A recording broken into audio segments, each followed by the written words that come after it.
I'm really excited to have Dovi T with us today. Welcome, Dovi. Thank you.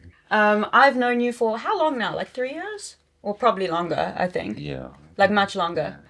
But my memory is a bit blurry, I'm not going to lie to you.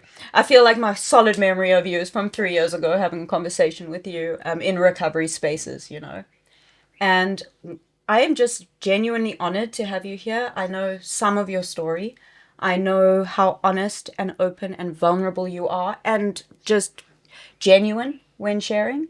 And it's really important to hear stories like that. So I'm just ready to hear you put it all out there. But before we begin, I just want to say if there's anything you're uncomfortable with, or any questions you don't want to answer, and like any topics you don't want to touch on, just tell us. Tell me, we'll move on from it. Like this space is your space, you know? So thank you, Dov. Welcome. Thank you. Yeah, thank you. Thanks for having me. Yeah. So it's a first. Is this your first podcast? It's a first podcast. I feel like you should be on TV and there should be a movie about your life, though. Like, genuinely, I feel like that should happen. If anyone's watching, there's a screenplay right here, and you'll see very soon why. Who would play you in a movie? I'm not sure. Like a couple people have been phoning me and saying, "Have you seen this Charlie Sheen thing on Netflix? That he reminds me of you." I was You like, do give Charlie Sheen. You give Charlie Sheen, but it can't be Charlie Sheen who plays you. "No." I feel like it needs to be a more like suave actor, you know? I can see it and I can't pinpoint who it is, but there will be a movie about your life, Dovi. One day. I'm going to tell you right now. But so now that we've told people how interesting your life is and how chaotic it is and how beautiful your recovery is, I think the best place to start when telling this kind of story is from the beginning. Cool. Yeah, so take us through it. So yeah, I mean, I was born here in Johannesburg, and from as early as a kid, baby, like even nursery school, I remember just not fitting in, not feeling comfortable, and for most of my early years, I was very uncomfortable in my own skin. I didn't feel, excuse me, I didn't feel part of anything, and what always came up for me was loneliness. Yeah. And especially in the early years of school, is if a teacher ever said, "Who doesn't understand in class?" never put up my hand, because I didn't want to look stupid. Yeah. And I wouldn't read in class, and that all like developed into remedial schools and psychologists and psychiatrists, and then I was always just in shit. Yeah. I was always in shit. For something. Yeah. And even when it wasn't me, they blamed me. Because you were the easy target. Yeah. Well, I just had a pretty face. I'm not sure.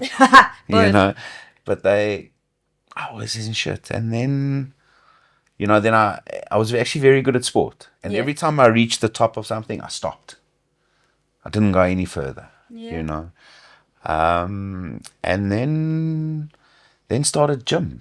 Gym at early, 11, 12, Oh, wow. Started going to gym, and I was always jealous of the big guys, the big guys, and I wanted to be them. And I always had older friends for whatever reason. Academically, I was a mess. I was in remedial schools and all that kind of stuff, and no confidence, no ability to just be comfortable. Yeah. And I always looked at other kids and like I wanted to be them and they wanted to be me, and I wasn't sure why, because people will say that I was always so popular and whatever, but I didn't feel it. I get that, and I find this to be a common thread with a few people I've spoken to and with myself, that there's this big juxtaposition between the having such low self-esteem and then acting out at the same time. And do you feel like the acting out and getting into shit was something you purposely did, or that was part of your character? It was probably to get noticed. Yeah. But everybody noticed me. Yeah. The only person who didn't notice me wasn't me. Yeah. I couldn't notice me. I didn't have the confidence to feel okay. Because I didn't know what okay was. Yeah.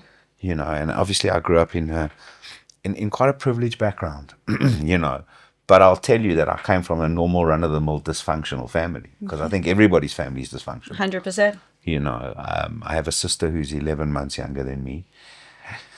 And she 11 caught up. months. That's Yeah, crazy. yeah. Yeah. So there's 11 months and 3 weeks exactly between Wow. us. So we 1 week short of a year. Wow.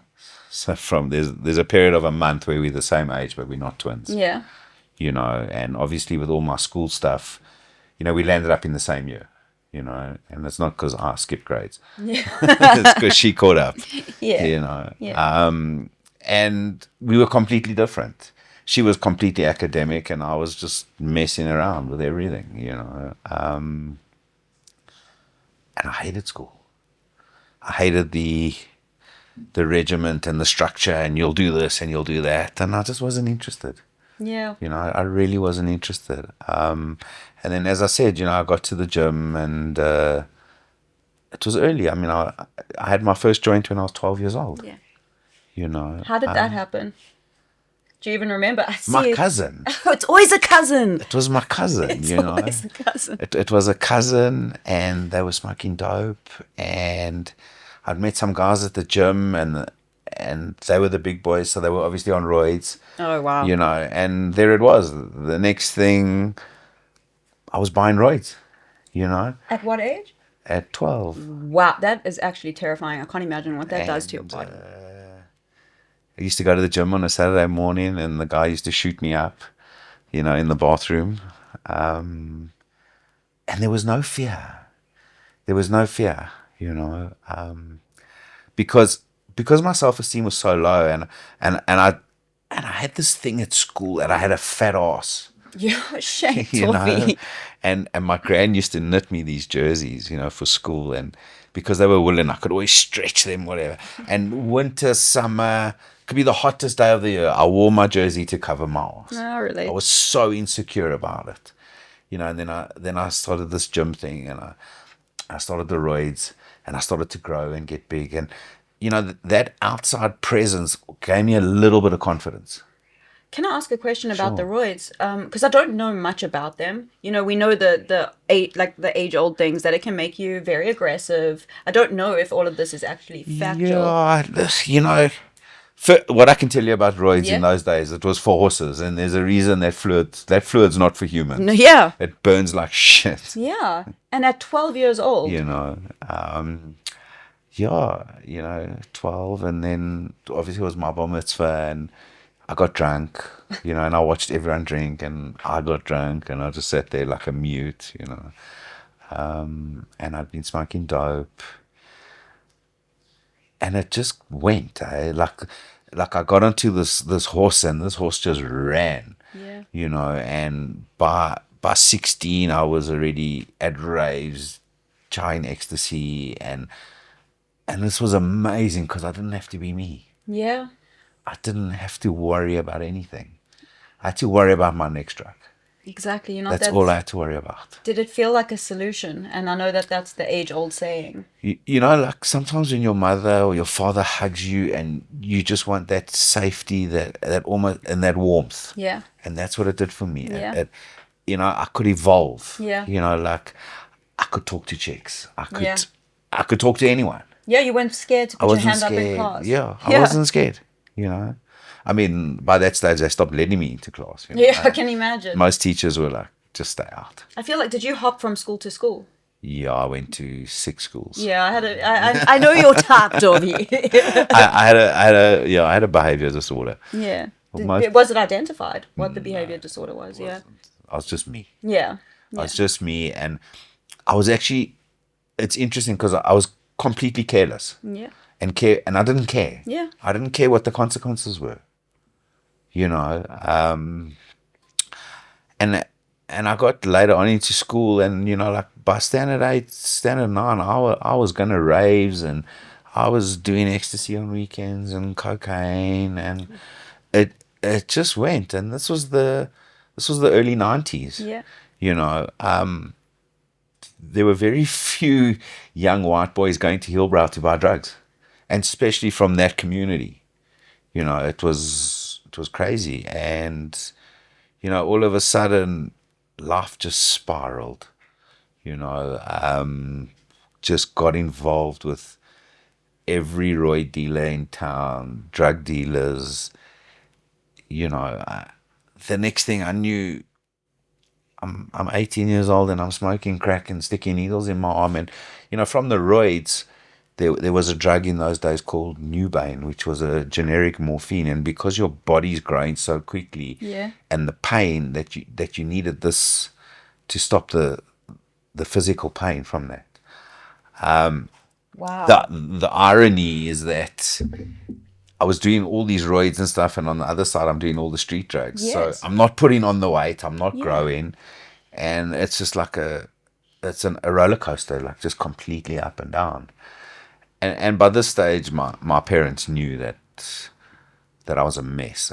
Yeah. I was an absolute mess. And 1996, I was put into my first treatment center. 96. How old were you? 96, I was 20. 20 years old. So 20 years old. you found yourself at 18 years old, crack, heroin? Yeah. Heroin, roids, everything. Everything. It's like you see that spiral, right? And I think a lot of people will say, well, what happened to make you do that?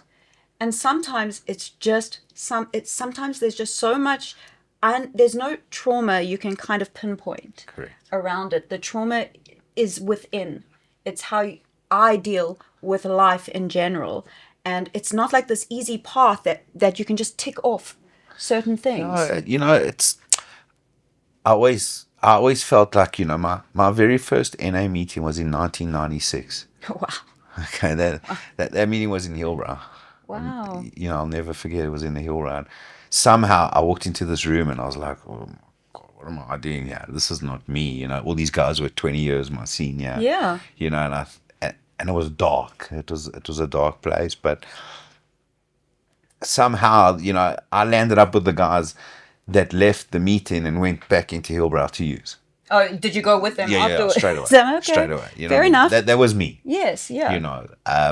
And I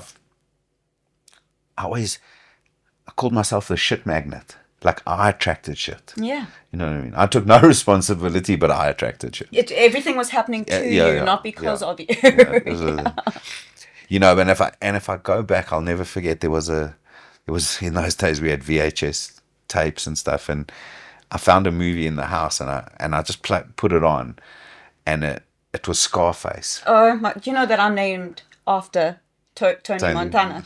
I just want to put that out there. My dad made a very big mistake. Carry on. And there was that scene at the end, where he just had his nose in a pile of cocaine and he was getting shot, and I instinctively wanted to try. Oh, that's so all relatable. I wanted to do. So relatable. So like I was almost like destined to be a drug addict. No, but I do. So now I'm sorry, but I really need to relate to that. And I've spoken about this before. When I was a kid, it was very easy for me to romanticize films like Scarface, like Trainspotting, like Requiem for a Dream. I thought that was a love story. Story, I get it. And I think the reason, and people will say, well, that it is my problem because I was damaged, I was traumatized, I was seeking identity, and I thought that'll make me special and different. And it's almost like I chose this path, but it wasn't this conscious decision. It was just something I saw as something that could show people how I was struggling. And that was a way for me to do it. So I totally relate to that. I think my behavior was attention seeking. Yeah. Like I needed to be noticed, and I did crazy things. Me too. I mean, we're in a room with cameras. Yeah. I did crazy things at school. You know what I mean? I did mad things, and I did mad things at parties to get notified. To get, and I always had to be the most drunk or the most high. And the truth is, I hate alcohol. Yeah. I hate alcohol. But when I found drugs, I just loved them. Yeah. And for whatever reason, and I don't know, I was never scared. I was never scared to take a pill. I was never scared to stick a needle in my arm. I just went with it. Oh, that's crazy. The needle at 12 is still blowing my mind. 12 wasn't in my arm yet. Oh, sorry. No, I was thinking of the roids. Yeah, no, that was in your bum. Oh, in the bum. Sorry, I'm thinking arms. See, I don't know roids. I don't know, but I'm learning, and we're learning. I'll never forget, there was a particular Saturday afternoon, and initially I couldn't shoot myself up. Yeah. And I was at a friend's place, and he's like, Dovi, I'm not doing this for you anymore. Like, if you want to do this, you have to do it on your own. And I said to him, like, do you know what you're doing to me? Because I knew The minute I could do this on my own, the shit was going to hit the fan. Yeah. You know, it was going to go proper pear-shaped. And it did. You know, that Saturday afternoon, I learned to shoot up by myself. Wow. That was it. Yeah. You know, then the bullet train started. Yeah. You know, and I just went further and further down into addiction. And you said at 18 you went into your first rehab? 19. 19, sorry, 20, sorry. It was 20. 1996. Yeah, 96. Okay, tell us about that. It was horrible. I'm sure. It was horrible. Sure. You know, they put me in a rehab, and I didn't want to be there. I didn't have a problem. And also, you know, I was young. I looked at all these people and like, but you guys were all married and you've messed up your relationships, and I haven't done that. And, you know, and as I said, you know, I came from a privileged background, and there I arrived in this fancy BMW at this rehab, and I looked at all these people and they'd lost everything. And after being there for 2 weeks, I jumped the wall. Oh, you jumped the wall. I jumped the wall. Yeah. Went AWOL for a bit. Used for a couple days, and then lo and behold, they stuck me back in there. Okay. You know. Yeah. And you know, they started trying to teach me this 12-step program, and I wasn't interested. You know, I mean, my view was I have a rich daddy, and I don't need this. Yeah. You know, Well, it's important to share that. you know, I have a rich daddy, and I really don't need this. And I'll never forget, my parents came for a meeting with me and the counselor, etc. And the counselor said to my mother, "You know, Dovi's going to relapse when he leaves." You know, and my mother was like, "Oh my, what are you talking about? He's been here for almost 8 weeks, and you know, what have you not done?" And the guy said to my mother, "You know, this is not an antibiotic. Yeah. You don't take a pill and this goes away. And Dovi's going to relapse." And the truth is that the Sunday that I left, my parents had organized a bride, you know, Dovi's coming home, and I used straight away. You know, and we had this domestic lady, she brought me up, her name was Anna. I loved her. She used to hide my drugs from my parents. You know, when the first time they put me in rehab, she stopped speaking to my parents for the whole time I was away. Wow. Or like, why did you put Dovi in jail? Yeah. You know, and yeah, you know, and that set off a path from between 96 and 2000. You know, it just got progressively worse. I found myself in Hillbrow more and more. I found myself in crack houses, fighting on the streets with Nigerians. You know, because that's just where you got drugs. Yeah. You know, you had to go there. And the reality is that, you know, some people say to me, "But how did this happen?" And I, well, you know, guys, it's not like my parents. My father took me to Hillbrow and said, "Okay, this is where you'll find the crack dealer, and this is where you'll find this, and this is where," you know, and it got to a point where I had to go to those places because I couldn't go to the other dealers. Yeah. They didn't want to know me, you know. By 99, I was down to 48 kilos. And Yeah. I was sent to a rehab. I was sent to a rehab in Plet, to a farm, and I made big cuck there, you know. What kind of cuck? Dovi cuck. You know, I didn't listen, and you know, we used to go to the beach, whatever, they escorted, whatever, but I still managed to get drugs. Okay, yeah. On the beach and bring it back, and then we would all use in the rehab, and then they kicked me out for. I got suspended for 72 hours. Okay. And I got suspended with a Turkish guy, who was a magician. Hey, somehow he managed to get locked in some doctor's rooms in Plet, and he managed to steal all the pethidine and morphine and everything out of How this. do you get locked in a doctor's No, he was a room? magician. He was a music guy. He was the Turkish ambassador's son to Johannesburg, and he was phenomenal. You know what I mean? Like, anyway, so he managed to get locked into the doctor's room. So that night we were great. We were sorted. We slept on the beach. Pethidine. You know, shooting. My up, God. You know, and then the next day I was trying to sell my clothes in the taxi rank. Yeah. And they said to me, but you need a permit and whatever. Anyway, I managed to get the 20 rand to go and buy the permit to set up a little shop there.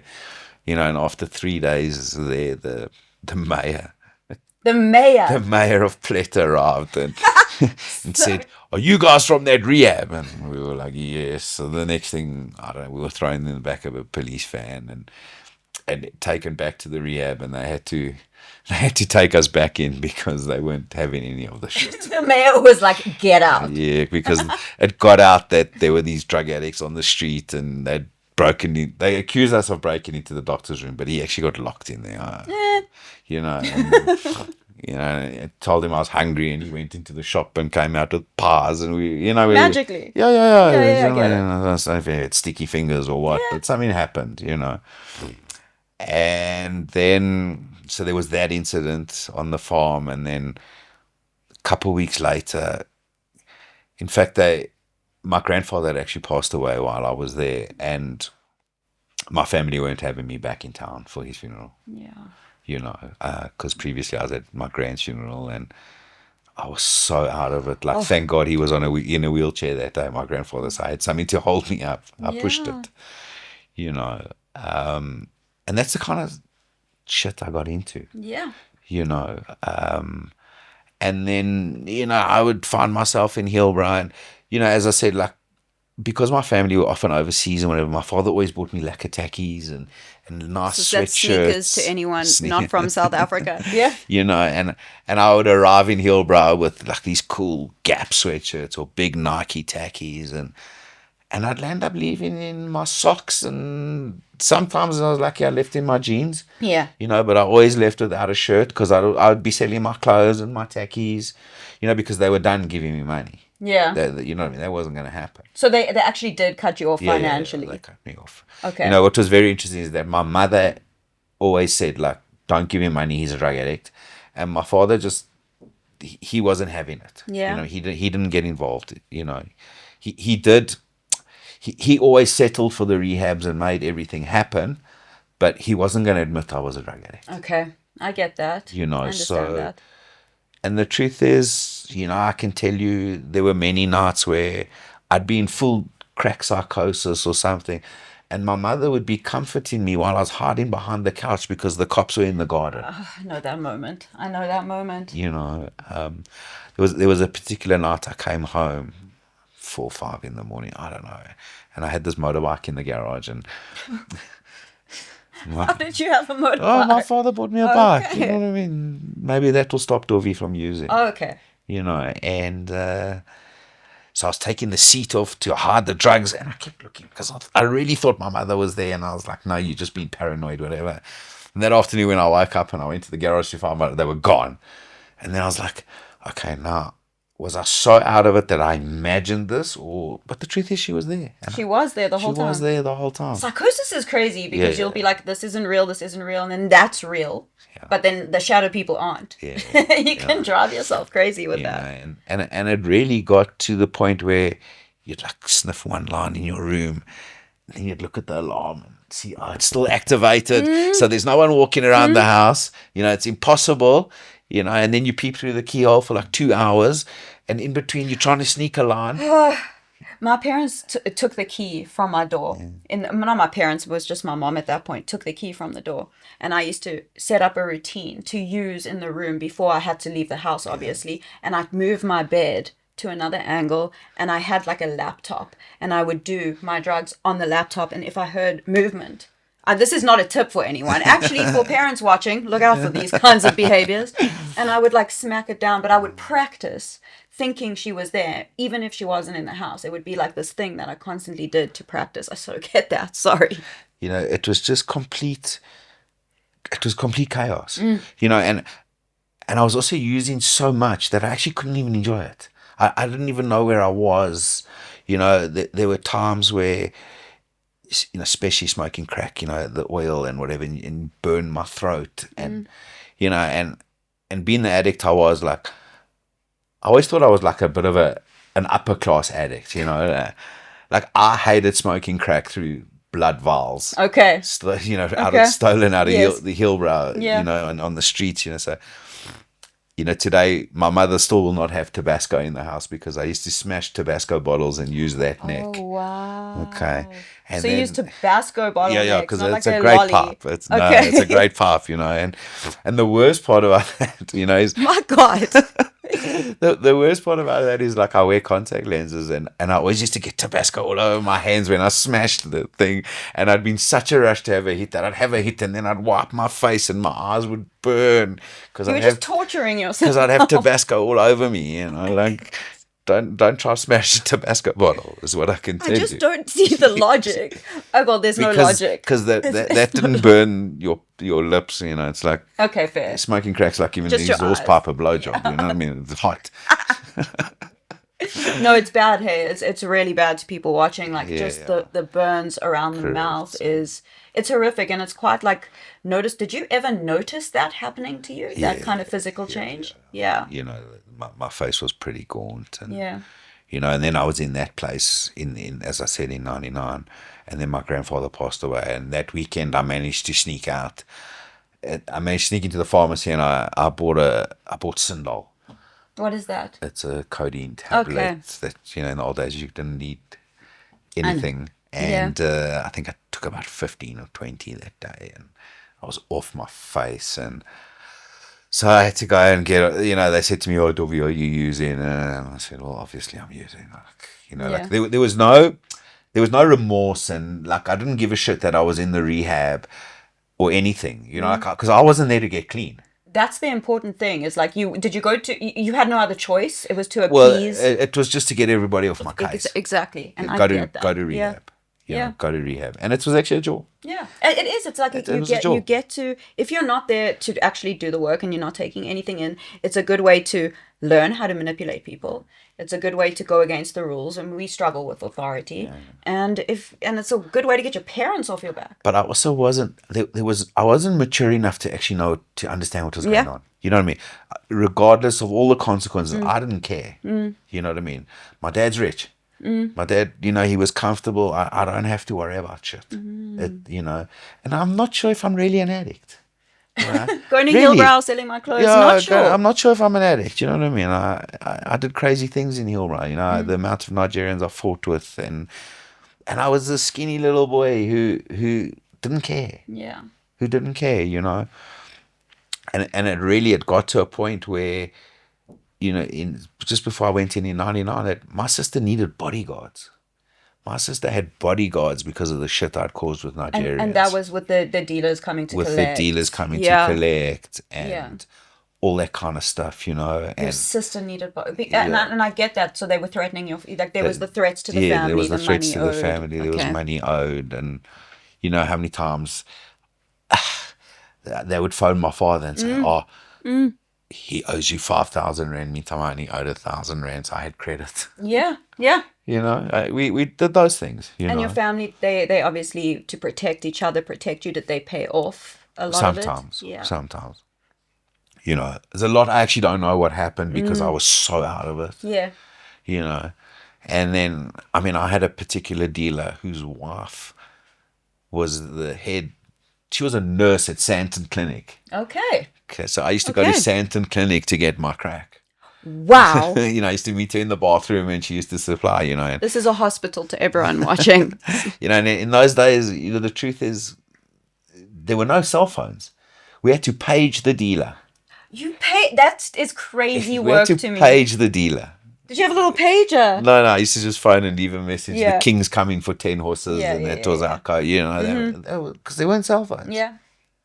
We didn't have them, and I used to steal video machines, and all kinds of things like from people and sell them. Yeah. And that's how you made. That's how you made the money. That's how I made the money. And then I'd been in this place in '99 in Plettenberg Bay, and obviously now I was using in there again for the second time, and they sent me for a couple of days to a place in Cape Town, and they just didn't want me, this rehab. Okay, so you were moved to another one. Yeah. Then they didn't want me, and I landed up on an air going to the UK for treatment. Dovi. Okay, so now we're taking it overseas. Yeah, no, taking it overseas. They're taking me overseas. And that day again, I knew I was going overseas on that Saturday. My parents wouldn't take me. I was escorted by a counselor Okay. from the rehab in Platt. But I'd managed to sneak out, and I chowed 70 Sindol tablets, codeine tablets that day. I mean, by the time I got to the airport, I was like, No, like drooling. I yeah, can just, yeah. I was like a half-wit. Yeah. And my parents were like, but how did he get out? And it was a Shabbos, come from a religious family. Are they And religious? So it's like a religious Jewish family. yeah. Got you. I come from that family, and I'd managed to sneak out and go to the pharmacy across the road, and then, I got these codeine tablets, and the next thing I was on this plane to London.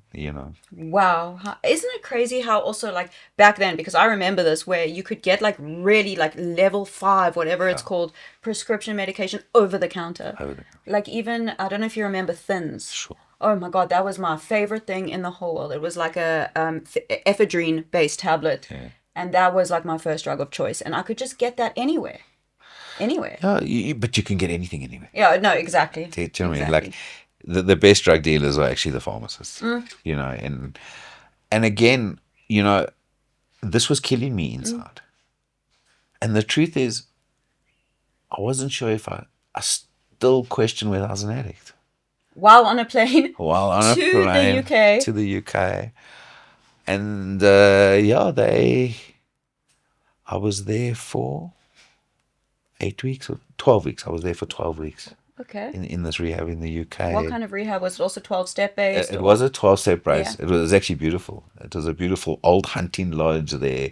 Sure. I was with some of the dodgiest English people I'd ever met in my life. It was quite interesting because I couldn't understand their English and they didn't understand my English,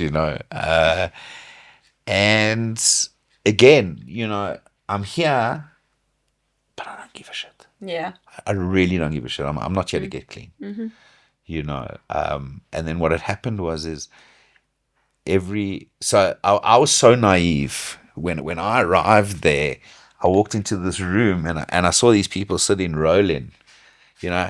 I thought they were rolling dope. I thought, okay, this is the place I want to meet, and they were rolling tobacco. Because I'm such a spoiled South African. Like, I didn't know about rolling tobacco.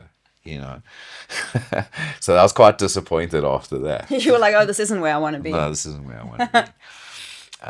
Anyways, so funnily enough, I actually behaved in that rehab because I knew if I got kicked out, I was in big shit. Yeah. Because now I'm in the UK, I have nowhere to go, I've got no one to, so I kind of behaved. Then what happened is in the Jewish religion, we have that fast in December, in the end of the year, the Day of Atonement. And I knew my family would go to shul. And so the last couple of weeks in the rehab, every week I'd put £5 of my cigarette money, I'd hide it. Yeah. Because when I came back, I was already planning. I'd already planned the my relapse. Yes. And my poor father, he had to pay for this facility in the UK. I can't imagine, like, that's the thing. Like, again, and I really like that you mentioned the privilege around it, because you're able to go from rehab to rehab, go to the UK, and then there you're saving the money and planning the relapse on the way back, regardless, So that I'd done that, and then in '99 it was the fast, and they all went to shul, and I went back to the crack house. Immediately.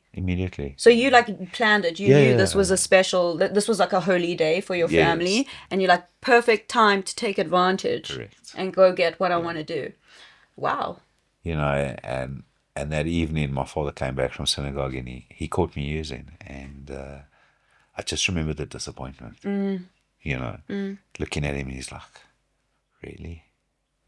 Like, again. Yeah. It was just again, and yet I was so devoid of feelings, and that I wasn't capable of giving a shit. Yeah. Yeah. I had no emotional contact to anything. Yeah. There was just this hole in me, and I thought this was my life. This is my life. I want to use drugs. Yeah. And I'm going to. Yeah.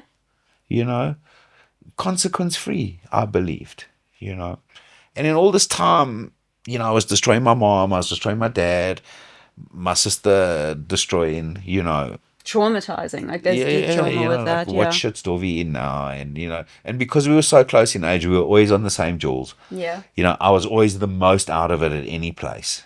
There were clubs that I used to go to, and the owner of the club once, as I walked in, says, Dovi, please, he had the keys to my office. I got the keys Okay. to an office too. Please, I don't want you schnaufing in the toilets. You're causing cuck with my bouncers. The same thing happened that I found there. Even I remember this one club had a trap door at the top, and you could go up into there, and they gave it to me, and they're like, "You just stay here for the Yeah, night." just please. My God. We can't have you doing this Yeah. here anymore. Yeah. And that was me. And you would think that I would enjoy this level of being noticed, and I still didn't. Yeah. It's never enough. It was never enough. And I mean, along the way there were relationships, but they were messy. Yeah. They were messy. I mean, I remember a particular evening. I went to a rave with a girlfriend at the time, and I don't know what. I mean, I just took too much that night, and we came back, and we were supposedly sleeping, but apparently while we were sleeping, like I was attacking her. I thought she was like a mosquito, and I kept like smacking her I and get pinching. that. Yeah. And that's the level of psychosis that these things did to me. The drugs did to me. It's so dangerous. Also really important to talk about that, because I think a lot of people carry a lot of shame around certain things, which is fair. Like we've done, and I'll say we've done awful things in our addiction, like awful things, and it's really hard to say them out loud. And I think a lot of people who are still struggling have done things that they feel they can't even say out loud. Yeah. Because of the fear of accountability and the guilt and the shame. Because Sure. yes, I fucked up. Yes, I did. I need to take accountability in order to help everyone else involved. And it's really important to share those kinds of things, like the I mean, toxicity. I think, unfortunately, this particular girl, she died of an overdose, and I Wow. gave her first line of cocaine. Yeah. Yeah. And through my process, I've understood it's not my fault. Like it is what it is. You're gonna do drugs. These things are gonna happen. Yeah. And yeah, but I carried it. But I always say that, like, people are like, do you blame the person who gave you drugs first? I will never blame the person, No. because a part of me wanted the chaos. I knew this person was a drug addict. Let me be clear. I knew. And I knew what I was going towards, And it was very easy for me, and I'll just speak from this perspective, for a long time, especially in my active addiction, to use that person as someone that they did this to me. And obviously within that relationship there were a lot of things that were done to me that were not my fault. That was not one of them. Like I went for my drug of choice and I wanted it. And then, while I was in active addiction, I would blame them to kind of get it Yeah. off me. Always, always. But then, once that relationship ended, I became that person Correct. to someone else. And I started like repeating that cycle. And there's like so many people left behind that could say it's because of her that this happened. And I think it's really important to unpack the nuance of all of this. So thank you for sharing that. And I'm sorry for your loss. Yeah. And there were times in especially in Hillbrow where I was so lonely that I would get the girls that were there to come and smoke with me, and I didn't, I was so out of it and so high that I couldn't even have sex. Were you living in Hillbrow, or were you just going in I and was out? going in and Yeah, out, yeah. and some nights I would just sleep there Yeah. because it is what it is, and I would use with these people, and they would OD. Oh, yeah. They would OD, and my first thought was never to phone the cops, was never to phone the ambulance. I put my hands in their pockets and their bags, and I stole their money, and I stole their drugs, and I left them there. Yeah. Because that's what I was a demon. Yeah. I was completely possessed, and that's what it is. I think it's so important to share this because, like I said, people can, when we talk about addiction, we can laugh. We can have like these jokes and this like fun time because we move through it, right? But there's such darkness to it that is when you hear someone say it, it removes the glamour or the sheen of addiction and this like I'm special and different kind of narrative Correct. that I had when we take it back to me watching the movie 13 as a kid. Yeah, yeah. It lifts that veil and shows the reality of it. Like you become, and I don't want to say someone you're not because that is who I was in active Correct. addiction. I just unlocked a part of myself. And it's really difficult to say those things out loud. And I get that. One time I passed I passed out. Not really. So what happened was I stood up and I tripped in this house we were using at. Yeah. And I tripped and I fell on the floor. And the person I was with, who was like my best friend at the time, thought I died. And they went fast, stood over my body. I saw them wipe down the door handle, get out the house and leave me while I was lying there, and I found it hilarious. I went back and I called them. I was like, come back, like, cool. And then we carried on using. But again, would have left me for dead. I mean, I was at somebody's house once at the Val, and it was like 3 o'clock in the morning. They'd thrown me in the swimming pool because I'd literally OD'd, and I got out the pool. I was wet, and I came around. I was like, what are you oaks doing? You know, and they were like, oh my God, Dovi, like, do you know what's going on here? I said, no. And then I didn't have any more drugs. You know, and at 3 o'clock in the morning, I got it back in the car and I drove to Hillbrow, and then I drove back, and they were like, Fair. what is wrong with you? Yeah. Yeah. You know what I mean? And to me, that was normal. Yeah. That was normal. I get it. You know, WOMAD Music Festival in Benoni. I don't even think it still exists. I've never even heard of that in my life. I wanted to hear a particular DJ play that night at like 1 a.m. I don't remember. I know that at 6 o'clock in the morning, I had 3 paramedics around me.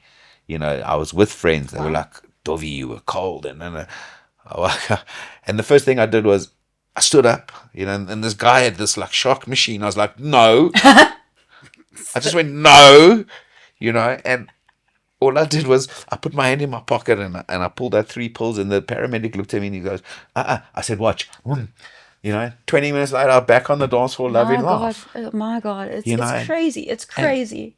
And that was just the chaos. Yeah. You know. But, you know, then in 2000, I landed up back in another treatment center. And, like, I was broken. I was finished. You know, it's 48 kilos. Parents wanted nothing to do with me. And, you know, my mother she was always there. Somehow she was always there. You know, she's one of the reasons I'm still clean today. You know, and I went to this rehab, and I still thought I was like the shit.com. You know what I mean? Like I cruised in there, you know. Oh, I've done all. You were the guy that went to rehab and was like, I've done this a million times. Yeah, like fuck this. You know There's always that guy. Yeah, I was that guy, you know. And obviously there was a chick there, and you know, the rehab romance begins, you know, because you know, she's here for good behavior. She's a nun, you know, like this is gonna save me. Yeah. You know. Yeah. And obviously, again, got kicked out, you know. For the rehab romance. For fraternizing. You know, Yeah, this time yeah. wasn't for using. So Yeah, it's yeah. progress, right? Yeah, I'm going to well keep done. it's progress. Well done, do you know yes. what I mean? Now just behavioral issues. Yes. You know, and that facilitated another whole relationship. And after that, I managed to stay clean for 11 months. With her. Yeah, well, we were together. Yeah. We were together for, you know. And this sounds like the longest you were been clean since you were a kid. Yeah. Okay. You know, I stayed clean for 11 months, and it was her 1 year, and we'd had a fight, and obviously, what did I do? I went and I fucking used. Oh, yeah, because you had to punish Yeah. the situation Like, and her. You know, I did a small job for someone in Cape Town, and they paid me some money, so I had cash, you know, and cash is king, you know.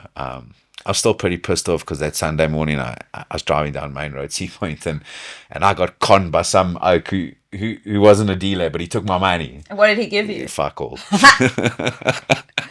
Because that's how out of it I was, you know what I mean? Like that's how high I used to get. Like I couldn't even distinguish between a dealer and a non-dealer. Yeah. You know, and I was pissed. Anyway, and then she came to the flat that morning and saw me out of it, and she phoned my father, and he flew down from Johannesburg, and it was just a nightmare. And so, and then from that day, I got clean for 12 and a half years. Wow. You know. From that day, so she phoned your dad. Yeah. They came to Cape Town. They came to Cape Town, and it was such a screw up.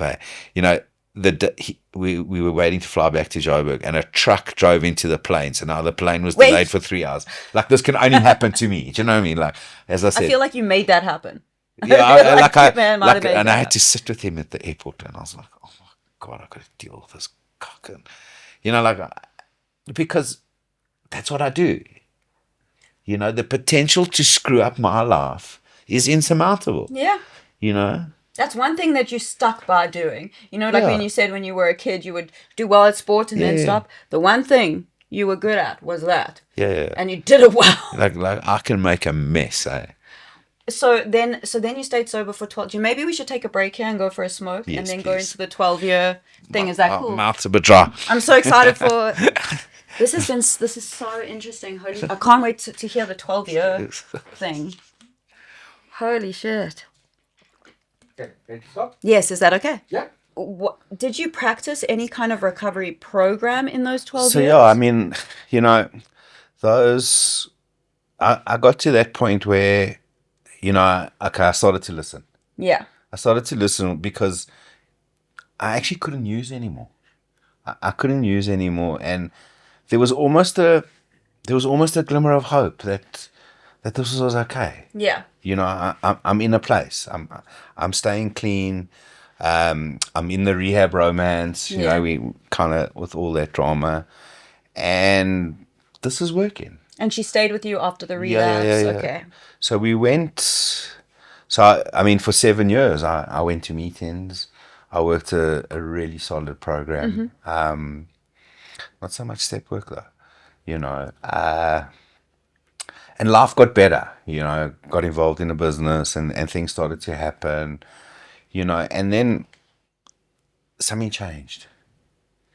And when I say something changed, I suppose in many aspects,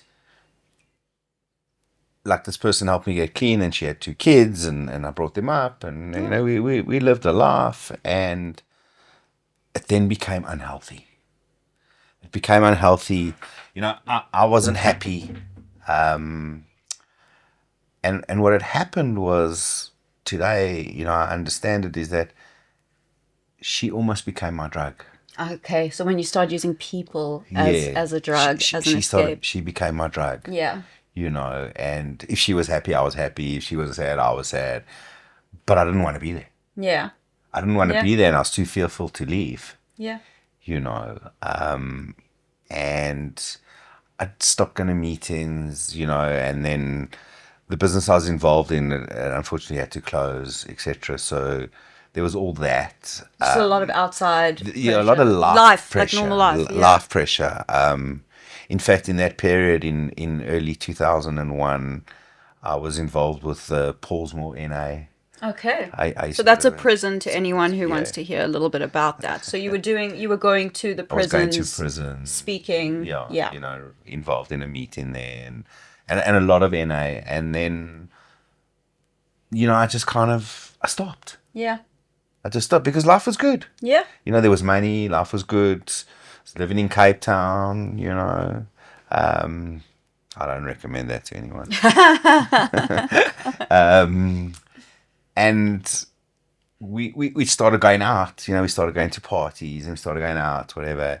And she actually had started drinking. Okay. So she started drinking. Yeah. And I wasn't interested, you know. And yeah, one night we were out and she was like, you know, just have a drink. You know. One drink. Have a drink. And I was 12 years and 6 months clean at the time, and I said, fuck it. You know, I had one shot of tequila. Yeah. And 3 hours later, I had 5 grams of coke in front of me. Wow. And in Cape Town, of course, it was coke. Yeah. You know, and unfortunately, when I use, I don't stop. Yeah. And for the next 6 months, I went balls to the wall. You know, I was working on a job.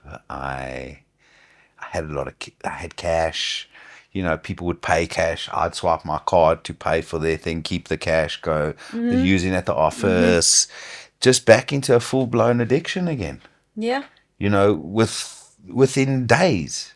That's the thing, and people don't reckon. Like, a lot of people say to me, "But alcohol wasn't your drug of choice." First of all, it was for me. It was a very big drug of choice of mine. But I stopped drinking and started doing my drug of choice, which was meth and cat. Yeah. So I stopped the drinking because I thought I would be less destructive on those substances. Correct. And obviously that's not what happened. Things just got like darker. But I remembered what happened as opposed to when I was on drugs. But one of my biggest relapses was I left a rehab. I went out. I hadn't been drinking, nothing. And I was like, I'm just going to have one shot of vodka. And I ended up in a house with people I didn't know for a week, just doing my drug of choice. I mean, I can tell you straight away. I had that drink, and I was like, "Well, fuck this! Exactly. I'm gonna get hammered now." Yeah. Because that's me. Yeah. I don't do ones. Yeah. Ones are not part of my vocab. Yeah. And it started a cycle of 6 months of constant using. I mean, she would go to sleep. I'd be up all night schnaufing, getting to bed shaking because I was like so out of it, and she never knew. You hit it. She never knew. She only found out when I landed up in rehab because we'd had a fight and I'd left her and I came back to Joburg and I don't know who the person is, but someone saw me at a dealer and phoned somebody and said, "Listen, we've just seen Dovi at the dealer." And I was like, "Fuck you. Who are you to go? You shouldn't be there either." Yeah, what were you doing there? No, that's amazing. Why so you someone actually got the word out. Yeah, and the next morning, I mean, I'd been up all night using it, and my father walked in with this particular person, and I was like, "Oh, here we go. Boom," and I was bust. Yeah. Which today I'm eternally grateful for. Of course. But then I wasn't. And they shipped me off to a rehab in Plett. Another Plett rehab. Yeah, another Plett rehab. And this is after, let's call it 12 years of abstinence, because the truth is that the last 5 years of that recovery was just pure abstinence. There was no recovery. Firstly, I don't need drugs to screw up my life. Yes. My behavior, my emotions, the way my head thinks sometimes, it's just ludicrous. Yes. Like I can have all the chaos. It was all there. Because that addict behavior, that addict thought, the addict processes all came back. Yeah. The drugs are a symptom of my addiction. Exactly. There's no, I can cause chaos without it. Absolutely, and I think that's important to share. I think a lot of people, like I've always said, I know I could stay sober without the meetings, and I'm not saying 12-step works for everyone. Please hear me out. I'm speaking for myself on a really deeply personal level. I didn't go to meetings for 4 years of my recovery or practice any kind of recovery for 4 years. And I was going out. I was going to Melville. I was going to bars. I just wasn't doing anything. But people around me were. Yeah. They never did it in front of me, but I knew they were doing it, People actually respected that a bit until they didn't. And then different story. But I know I could stay sober without doing that kind of internal work now. But every single decision I made, it was even relationships during that time. I knew I was dating people who didn't love me, didn't like me. I knew I was doing these kinds of things. I knew I was getting caught up in chaos. I knew I was making bad life decisions, business decisions. And I think there's a very big difference between sobriety and recovery. Correct. And for me, recovery looks a certain way. For someone else, it looks a certain way. But what I needed for recovery was community. Outside of, and whatever that looks like for anyone else, I needed connection and community and a place to get honest, because it was very easy to hide in plain sight just by being sober and not doing the internal work. So was that like the 5-year period you experienced? Yeah. And even in that process, in that period, because I'm still Dovi. Yes. At the end of the day, I'm still Dovi, and unfortunately, I have high cholesterol. And I'd stopped taking the medicine because it was sore, and my attitude was, well, the heroin and the crack never killed me, so what's this going to do, Yeah. And when I was 8 years clean, I had a heart attack. What? I had a heart attack. At 8 years clean? Yeah, I was 31 years old. Wow. And I'd been going to gym every day, trainers, everything. And I had a heart attack. But that's also something else that's so important is the toll it does take Yeah. on your body and just life in general. You don't see those consequences when you're using. I think it does. Listen, I think it was purely the cholesterol. You think it was You know, purely my, the my, cholesterol? my thing is it was 100% cholesterol. Well, but with that, what other health consequences did you have while using? Like while you were using? When I was using, Yeah. sure, I had in the early 90s, I landed up having Bell's palsy, which is like Yes. a temporary stroke, and the Yeah. whole left side of my body was like paralyzed. I was in hospital. I'd like smile, and the side of my body would Yeah. just hang, and it just and that was pure from pure drug Yeah. use. I mean, I remember my mother took me to an ENT, and like I knew she had asked him to check if you were sniffing coke, and I'd gone straight to just before I went in. I went to the bathroom. Yeah. Okay, and I sniffed Yeah. a line, because that's what we do. Yeah. And he stuck this camera up my nose and he's looking, and my mother goes, "Is there any cocaine up his nose?" And I was like, and he said no, and to this day I still think he could see something. Yeah. You know what I mean? But my arrogance in that period was like, well, okay, you're an idiot. Yeah. I'm Yeah. high off my tree. Yeah. And there's no consequence. There's You're no not seeing consequence. anything. Yeah. And those are just, that's what I did, and then, I talk about the heart attack, and then 5 years later, I actually had another one, Wow, Dovi. and then I went and picked up my drug, which causes heart attack. Yes, And that's exactly. the insanity. Yeah. The insanity of what addiction is that fuck the consequences. And I spent a period of my life where the only difference between God and Dovi was that God doesn't think he's Dovi. Yes. That's it. Like, it's not going to kill me. Yeah. It's not going to kill me. You do feel all powerful in those situations. I mean, how the accidents and all that stuff I don't know. Yeah. I had this big superbike, 750cc, racing around, sniffing lines stopping on the side of the road, chopping lines on the tank. Yeah. In broad daylight. Yeah. I did crazy stuff. Yeah. I had taxi drivers put guns in my head, and I was like, if you're not going to shoot me, take that away and F off. Yeah. And that's what I said. Yeah. And he got such a fight because what idiot, and There's a gun at your head. there's a gun in my head and I'm telling the guy to shoot me. But like, you've if you're got not your going to own shoot gun me, and it's drugs at that point. Yeah. Correct. Yeah. So there was that. So anyway, like after all of that, I relapsed. I landed up back in treatment, and I was a nightmare. Oh, I can imagine. I mean, you would think, firstly, I walked in there and like, I think the longest cleaner counselor in that rehab was 7 years. I was like, what are you going to teach me, dude? You know what I mean? Yeah, I've had 12. I've had 12 years. Yeah. Until he said to me, yo, that's why you're back in rehab. Yeah. And he shut me up. And lo and behold, I mean, after, I think I was there for about 3 weeks, and the counselor gave me such shit. And I just said, listen, dude, someone in this room is going to get knocked out very soon. Okay. He says, are you threatening me? I said, are you stupid? I'll never forget this one. I said, did I say you or someone? And that was how I played.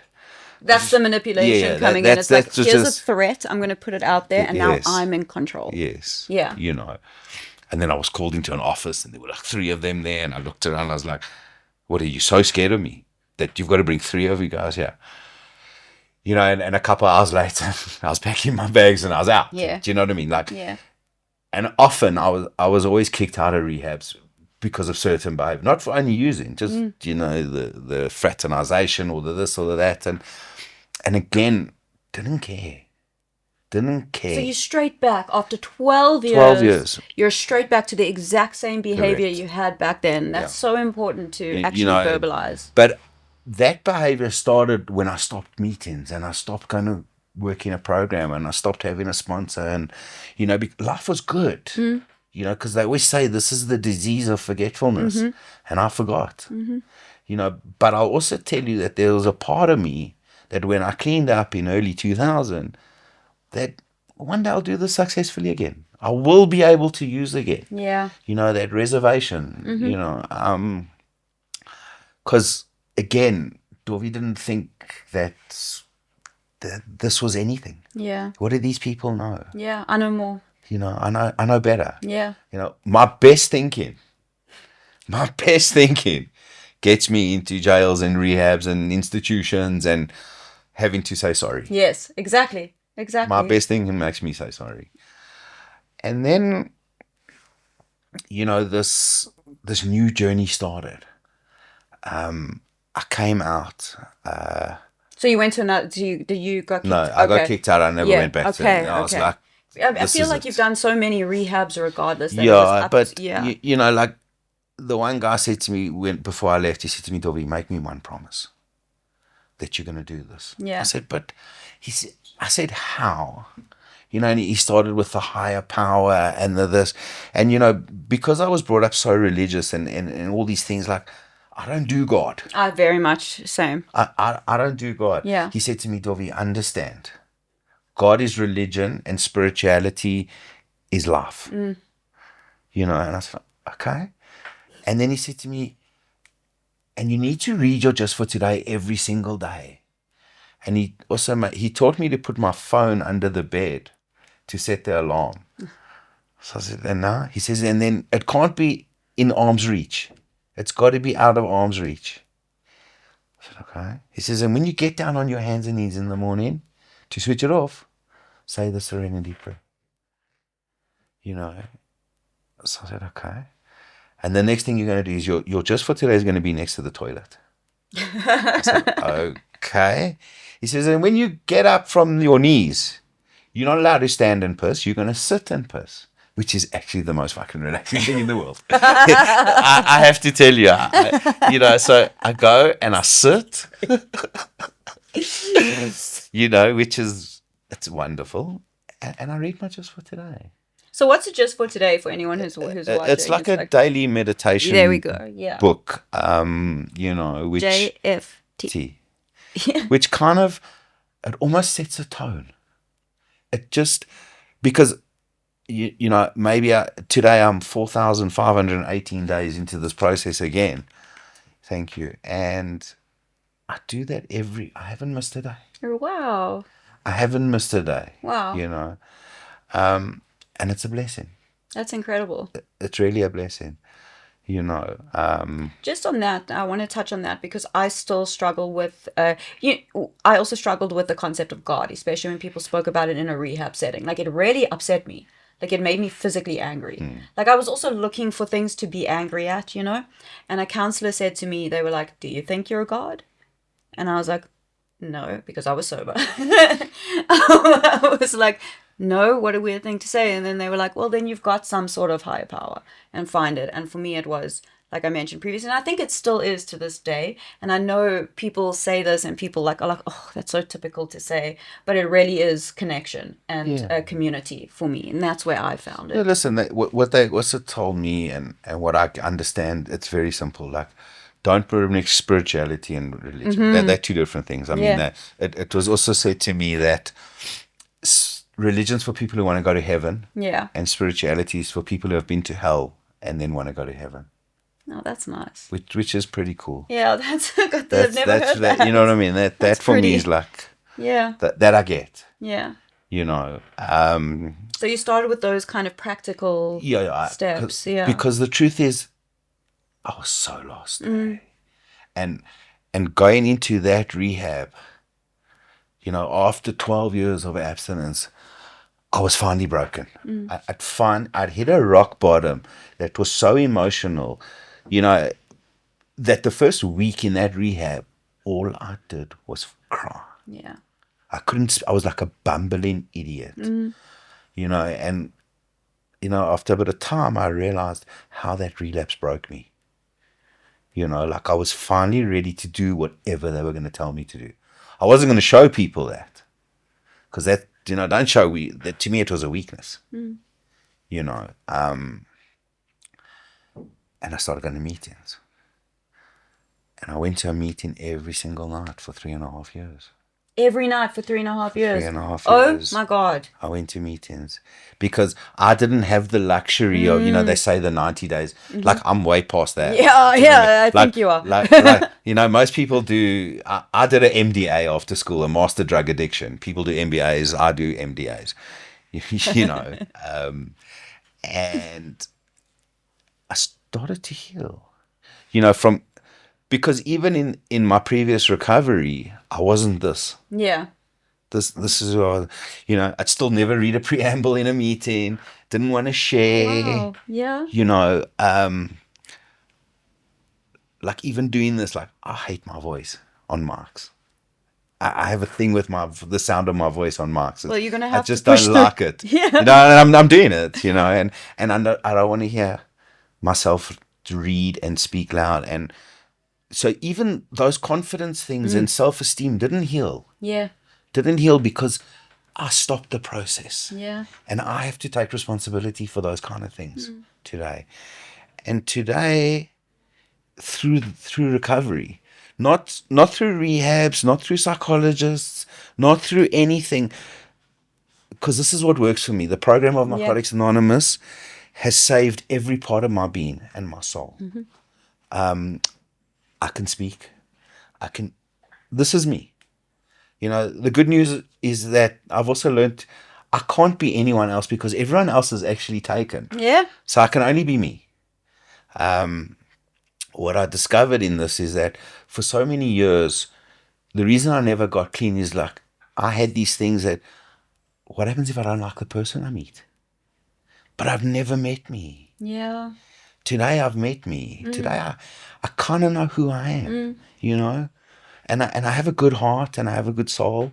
Often not kind enough to myself. Yeah, and I feel like that's a problem for a lot of people. But I've healed. And I heal every single day. And some days are harder. Some days are hard. I've got into a place where I can do this. I do service in a particular prison. I speak at schools. I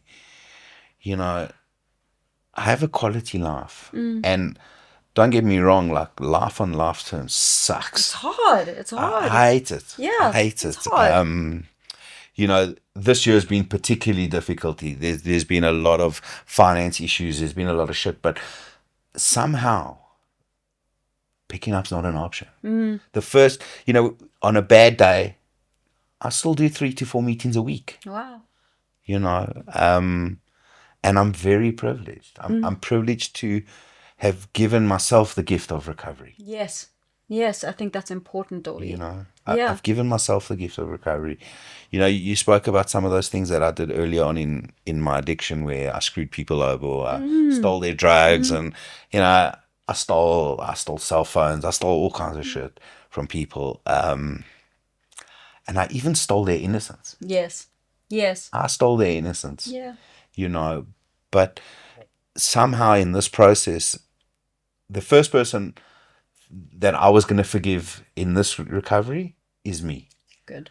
Screw everybody else, because today I believe if you can't forgive yourself, how's someone else going to forgive you? That's what I kept getting wrong. I kept getting that wrong. Yeah. And I kept worrying about what other people think. What you think of me is none of my business. It's none of my business. And if you have an opinion of me, that's wonderful.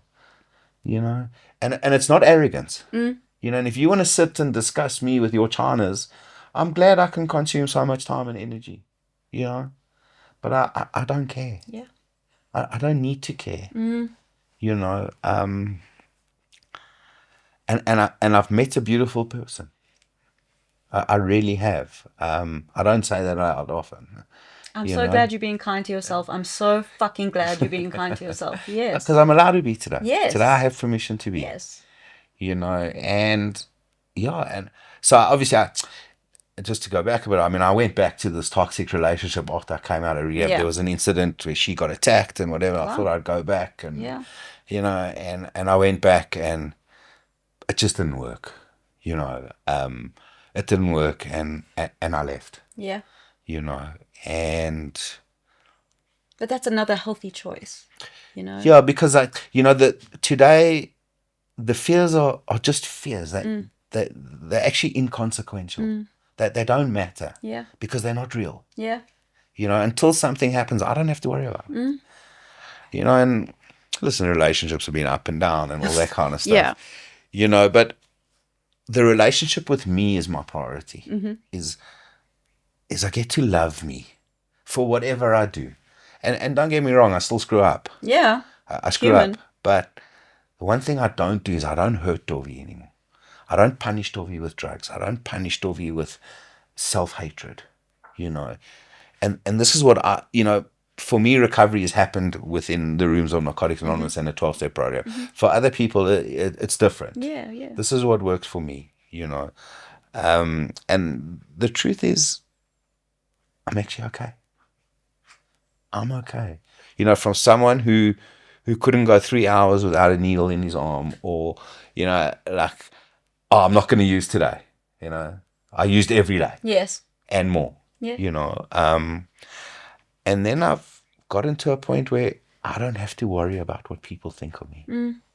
They can say what they like. You can put your hand up in class now and speak. I stand up in schools and speak in front of kids and at prisons. And I go speak at schools and the principal has to leave because I'm swearing, because this is who I am. I'm going to show you who I am, and that's it. That's what I love, Dovi, is you're very unapologetically yourself. And it's like, it's something that I struggle with certain... I don't know. I'm still a people pleaser in my own sense, and I think you are in your own way as well. But you just know where you stand with yourself, and obviously there's struggles. Sometimes we don't know who we today, are. I don't have to be sorry to be me. Oh wow! I don't have to be sorry to be me. It's funny now. On the way, I got stopped in a roadblock. Oh no! And I was like, okay, we're getting stopped in the roadblock. Do you not panic? I panic. No, I was like, and naturally they pulled me over, because when I was using and driving high and carrying on, I never got stopped, ever. Yeah, me neither. I've done more breathalyzers in sobriety than I never did one when I was using. In sobriety, I do them all the time. They're amazing, It's ridiculous. There's one meeting I go to. Every single time I leave it, I get breathalyzed. Yeah. Every single time. And the guy said to me, when's the last time you had a drink? And I went 4,518 days ago. And he looked at me like,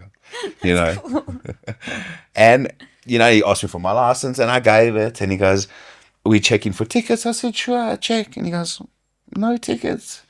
Isn't that amazing? Having a license? Thank you. Yeah. a license that's valid. Yeah, I had one. I didn't have one for, I think it was 10 years. Yeah. A valid one. And now I have valid ones. So. And I just... And then 5 and a bit years ago, I landed up with someone and she told me she was pregnant. And I was like, oh, God. Like, firstly, this never happened to me. Never, ever. Yeah. Do you know what I mean? And I'm not exactly the best behaved like in town, and I shat myself, because I'd always had this thing that one of the consequences of my addiction is that I can't have children, and because I was afraid that something would be wrong with this child as a result of my addiction. And how am I going to live with this? And I went to see my very first counselor and he said, you're going to have some faith and you're going to embrace this. And it has been the greatest gift of my life. I have this little boy who, he's too much like me, which is great. But learning to love the way I love this kid is just, it's a gift. Wow. It's truly a gift. And I actually deserve it. Yeah. I really do deserve it. And there's been troubles and, with me and the mother, etc., but I've had to I just make better decisions. I really do. And because I make better decisions, my actions are better. Yeah. And it's been a really hard period, and unfortunately we separated and whatever. And, the first couple of weeks I was like lying in bed and he's not with me. And I'm lying and I'm crying, like, I care this much. I'm able to care this much because I have the privilege of such tangible differences in my life. I have pain and I have self-worth and then selfless. Yeah. Where I just hate me enough to want to hurt me. Yeah. And through this process, as tough as it's been, I don't want to hurt me. And then on the nights I struggle, I find myself at a meeting, and I'm able to put up my hand and say, you know what? I'm sore today and I'm hurting. And for the first time in years, my thought is not to use. My thought is, you'll get through it. You know what is also, I think, important is you say, you don't want to hurt you. By doing that, by actually protecting yourself, looking after yourself, we spoke about how everyone else was affected by your behavior and active addiction. Just by the act of actually putting yourself in a position where you actually do look out for yourself, you're looking out for everyone else around you without even realizing it. Even if the people get hurt along the way, Sure. you're still you're putting, and I know how much you love your kid. Like, I know I have seen photos for like 5 years of your little boy growing up, but the act of looking out for you and doing what's right and getting the kind of recovery help you need is protecting and helping everyone else around you. And with that, how in these years now, how did that shift relationships with your actual family? Has there Sure. I been mean, a change? my parents and I are extremely close. I'm 49 years old, and I phone my mother literally at 8:30 every morning. Hi, Mom, I'm okay. Good. Sweet. And I have to phone my dad straight afterwards because for years I was missing. That's the thing. Yeah. Yeah, I was missing. Wow. And sometimes they don't get certain things. Like I call people who are not addicts and not in recovery aliens. Okay. We the normal ones. Okay. Do you know what I mean? Like because we get to sit and we get to do this. Yeah. And we get to be open about it. And I was the first person to not be able to put up my hand and say, I'm not okay, I need help. Today I can put up my hand and say, you know what, I'm struggling. Yeah. Yeah. But because I'm struggling doesn't mean I have to use. Yes. Because that's my default. And I don't have to beat myself up either. Yeah. I've been given the most beautiful life, with all the shit that it's got. I have a beautiful life. Yeah. In reality, it's the first time in my life where I have the least I've ever had financially and materially, but I'm the happiest I've ever been. And for some reason, let's call it whatever the higher power is, keeps throwing the shit at me. Yeah. Keeps telling me, hold on. Maybe there's mercy in silence. I don't know.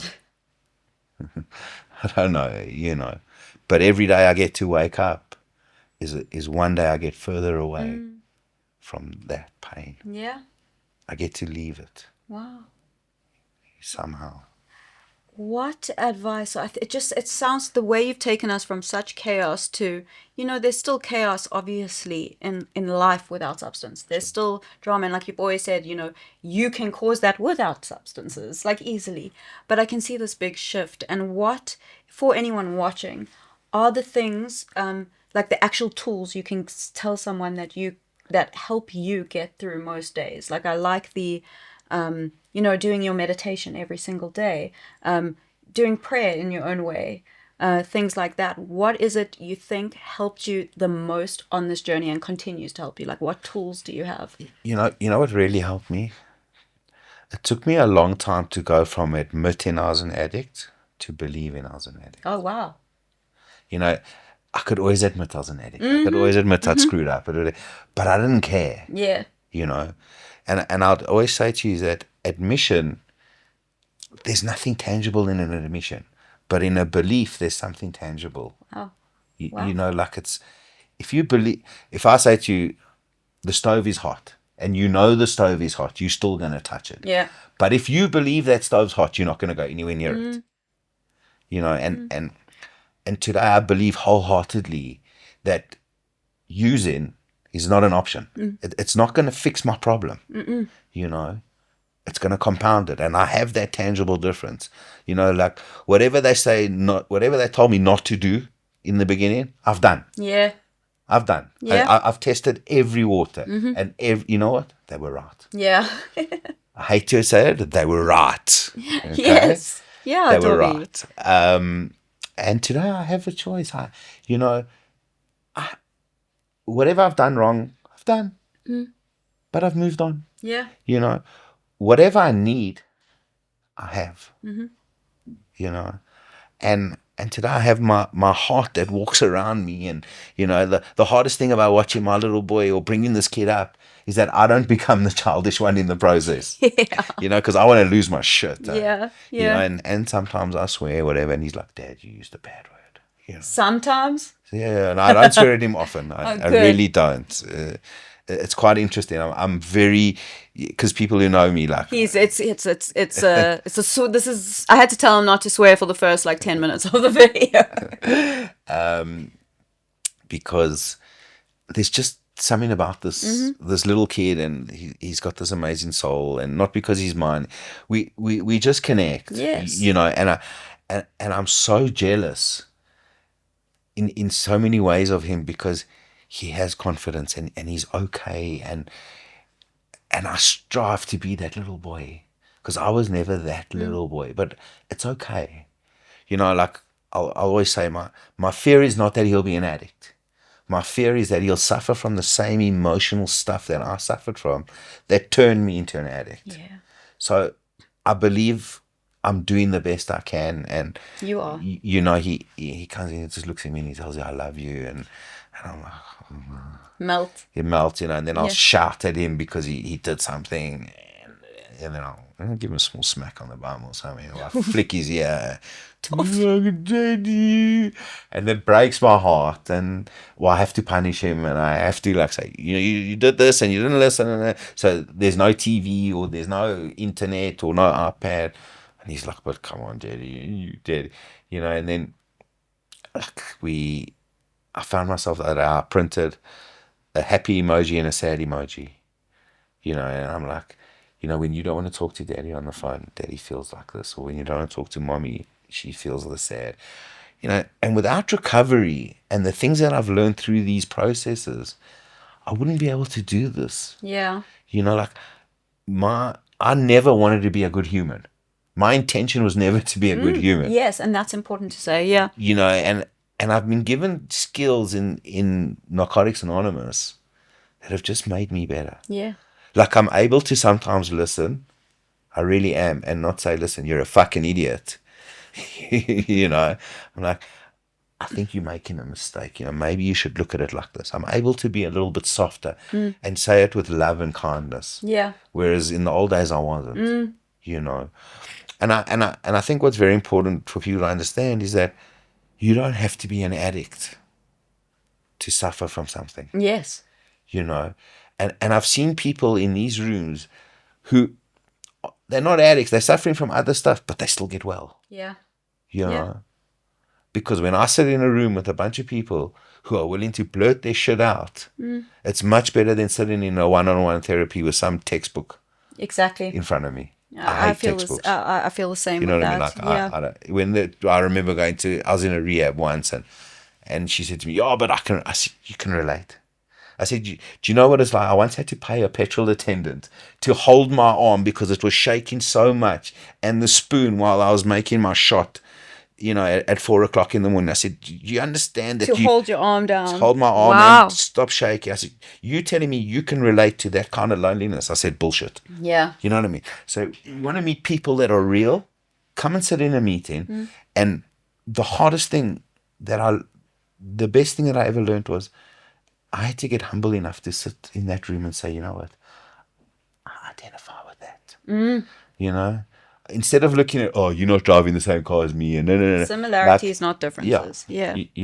And I get to relate with people that are just, they're real. Yeah. They're real, and I often say, anyone who's young, today I see young people coming into recovery, amazing, and I just wish, I don't wish.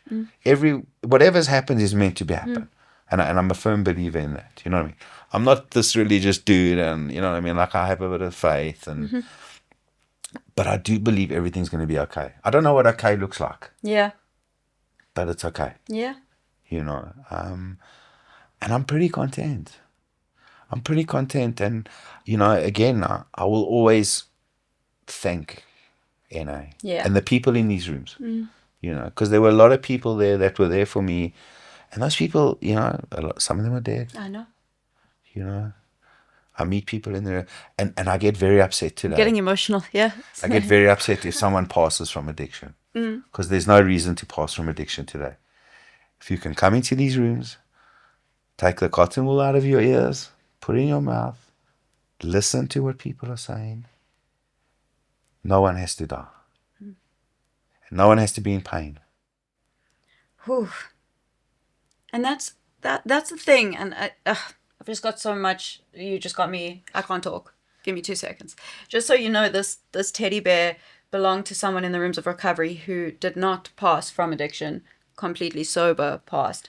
And this is their teddy bear. So I was just thinking about them when you were talking, and I was about to just break down. So there's that.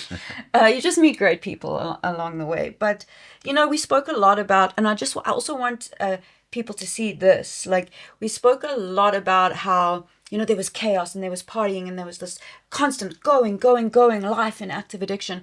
I feel like in recovery, people think it's just this basic kind of blur life. And for a long time it is. For me, it was.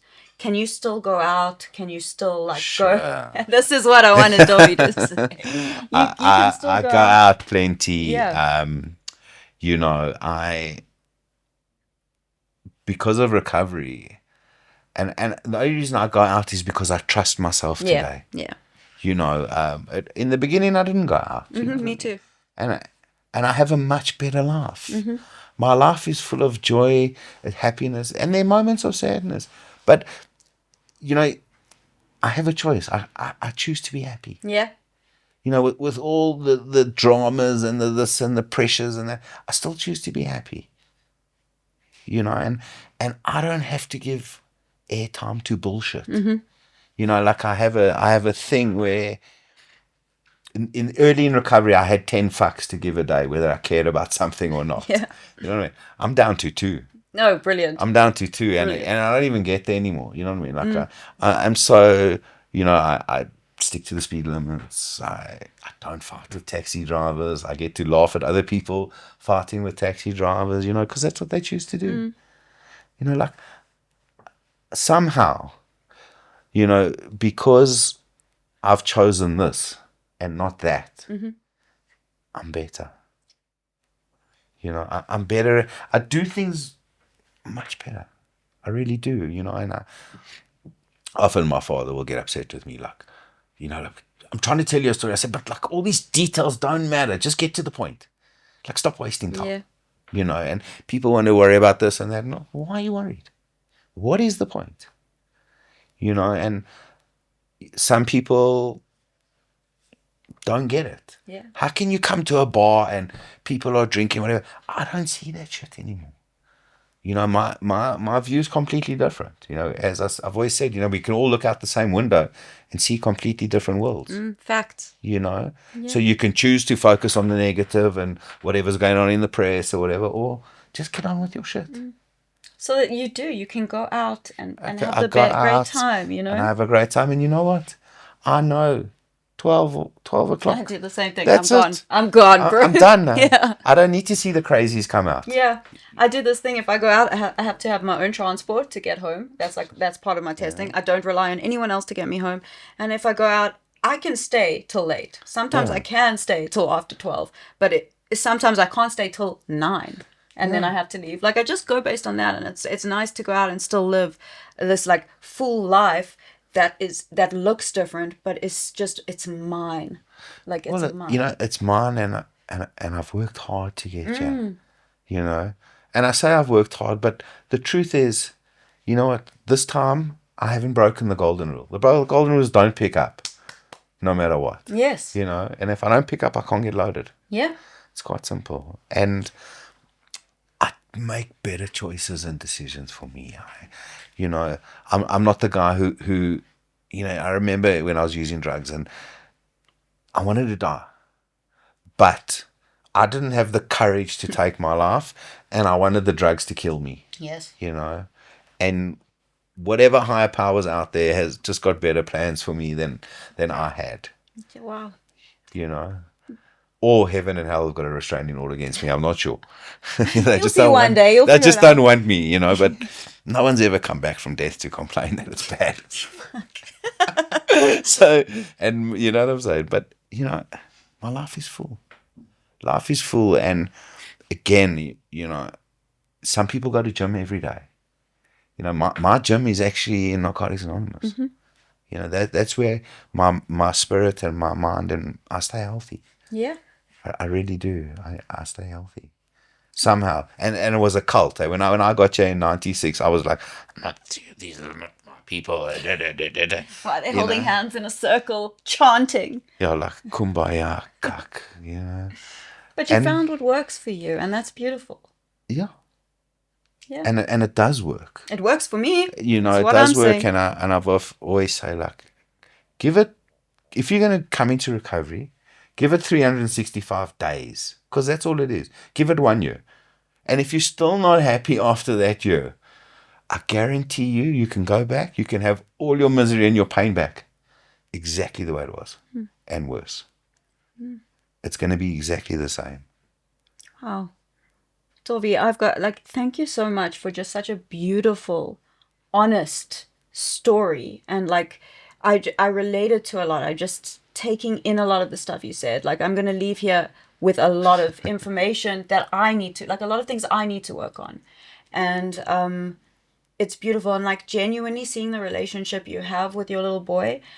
Every single time we bump into each other a lot at coffee shops, and every single time it's a new photo of your little boy, and I see that love, and I see that admiration, and I see that true genuine connection, and it's beautiful to witness as someone who doesn't have a kid and doesn't want a kid. You know, it's cool to see that. And then I also just want to really, like, the work you do, like the selfless work you do behind the scenes, like going into prisons, going to schools, doing your talks. You know, you really get your feet on the ground and do a lot of stuff. And I just really want to shout that out. It's really inspiring. And I think a lot of people need to hear the story, because you've been in and out of institutions. You've done what you needed to do.